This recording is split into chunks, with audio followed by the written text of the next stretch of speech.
Hello bachcho, let's see the question.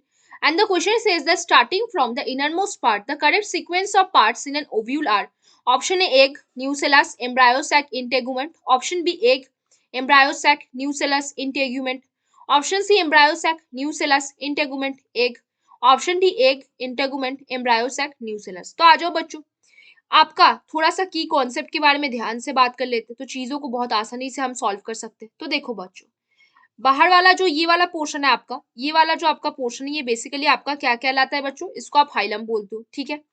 उसके बाद वाला ये जो आपका स्ट्रक्चर है, इसको आप क्या बोलते हो, इसको आप फ्यूनिकल बोलते हो। क्या बोलते हो, फ्यूनिकल।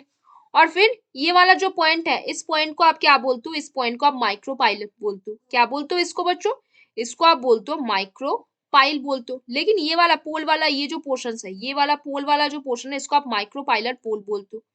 क्या बोलते हो, माइक्रोपाइलर पोल बोलते हो, है ना बच्चों। अब देखो ये आउटर रीजन है, तो इसको आप आउटर इंटेगुमेंट बोल दोगे। क्या बोल दोगे, आउटर इंटेगुमेंट। फिर बीच में ये वाला जो आपका पोर्शन है, ये आपका क्या हो जाएगा बच्चों, ये आपका इनर इंटेगुमेंट हो जाएगा। इनर इंटेगुमेंट, ध्यान से देखो बच्चों, इमेज भी बहुत इंपॉर्टेंट है। और फिर ये वाला जो आपका पोर्शन है, ये आपका क्या है, ये आपका न्यूसेलस है। क्या है आपका, ये आपका न्यूसेलस। हम यहाँ पे ओव्यूल के बारे में बात कर रहे हैं बच्चों। और ये वाला पार्ट आपका क्या है, एम्ब्रायो सैक। क्या है बच्चों, एम्ब्रायो सैक। और फिर ये नीचे वाला पोर्शन आपको तो पता ही है बच्चों, नीचे वाला पोर्शन आपका क्या हो जाता है, चलाजल पोल हो जाता है। चलाजल पोल हो जाता है ये वाला पोर्शन। अब देखो बच्चों, हमने यहाँ पे ओव्यूल के अंदर वाले जो स्ट्रक्चर्स है उसके बारे में बात की। एक तो आपके हाइलम हो गए, ओवरी के अंदर वाले स्ट्रक्चर, ये बेसिकली फ्यूनिकल हो गया, माइक्रोपाइल हो गया, माइक्रोपाइलर पोल हो गया, outer integument, inner integument, nucellus, embryo sac, chalazal pole. हमने ये बात की बच्चों। अब देखो थोड़े थोड़े इंपॉर्टेंट पॉइंट्स के ऊपर और बात करते हैं। तो देखो बच्चों, अगर हम देखें कि structure of ovule, the structure, हम यहाँ पे ओव्यूल के स्ट्रक्चर के बारे में बात कर रहे हैं बच्चों।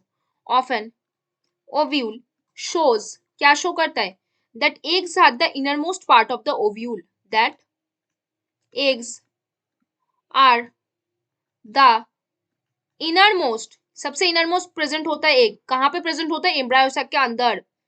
Followed by innermost part of ovule, followed by embryo sac, followed by आपके एम्ब्रायो सैक। ठीक ना बच्चों, है ना। अब देखो और क्या बात कर सकते हैं। दिस कॉन्टेंस एग एपरेटस, इनके अंदर क्या होता है, एग एपरेटस होता है। दिस कॉन्टेंस एग एपरेटस, जिसके पास दो साइनर्जीज हो जाएंगे और एक एग हो जाएगा, दो साइनर्जी सेल हो जाएंगे और एक एग। साइनर्जी सेल के पास फिलाफॉर्म एपरेटस होगा, जो बेसिकली क्या करेगा, बेसिकली जो मेल गैमेट्स होगा उसको गाइड करने में हेल्प करेगा, है ना बच्चों। अभी यहाँ पे फॉलोड बाय इसके पास और क्या होगा, फॉलोड बाय न्यूसेलस। क्या देख पा रहे हो आप, followed by nucellus which surrounded by integuments. आप अब चीज को कैसे समझोगे मैं बताती हूँ। विच इज सराउंडेड बाय किस चीज में, इंटेगुमेंट। अब देखो बच्चों ध्यान से, ये वाला जो पोर्शन है ना, इधर आपके पास प्रेजेंट होगा साइनर्जिड्स, और साइनर्जिड के पास इधर आपके प्रेजेंट होंगे एक सेल, है ना बच्चों। तो पहले आपके पास कौन आएगा, सबसे इनरमोस्ट आपका एक सेल प्रेजेंट होता है। उसके बाद आपका क्या होता है, एम्ब्रायो सैक। सबसे पहले एग आएगा। और ये वाला जो पूरा स्ट्रक्चर है, ये बेसिकली क्या है आपका, एम्ब्रायो सैक है ना।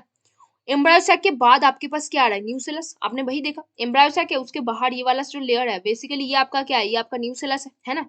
उसके बाद आपके पास क्या आ रहा है, इंटेगुमेंट्स, आउटर और इनर इंटेगुमेंट। तो पहले कौन आएगा, एग, एक के बाद एम्ब्रायो सैक, फिर आपका न्यूसेलस, फिर आपका इंटेगुमेंट। हो गया ना बच्चों, बात क्लियर हो गया ना।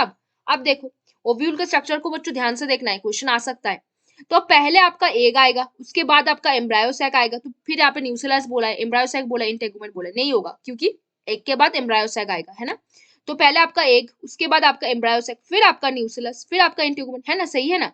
ये वाला एग आपका 1 लिख लो, एम्ब्रायो सैक आपका 2 लिख लो, न्यूसेलस आपका 3 लिख लो, और इंटेगुमेंट्स जो आउटर और इनर इंटेगुमेंट्स में डिवाइड है उसको आप 4 लिख लो। फिर आपके यहाँ पे बोला embryo sac, nucellus, integument, egg, नहीं होगा। Egg, integument, embryo sac, nucellus, नहीं होगा। कौन होगा, पहले आपका एग आएगा, उसके बाद आपका एम्ब्रायो सैक, फिर आपका न्यूसेलस, फिर आपका इंटेगुमेंट। तो कौन सा आपका करेक्ट आंसर है बच्चों, कौन सा आपका करेक्ट आंसर है ओव्यूल में, आपका option B, egg, embryo sac, nucellus and integument is the correct answer over है। तो बच्चों hope you understand the question very well. Best of luck बच्चों।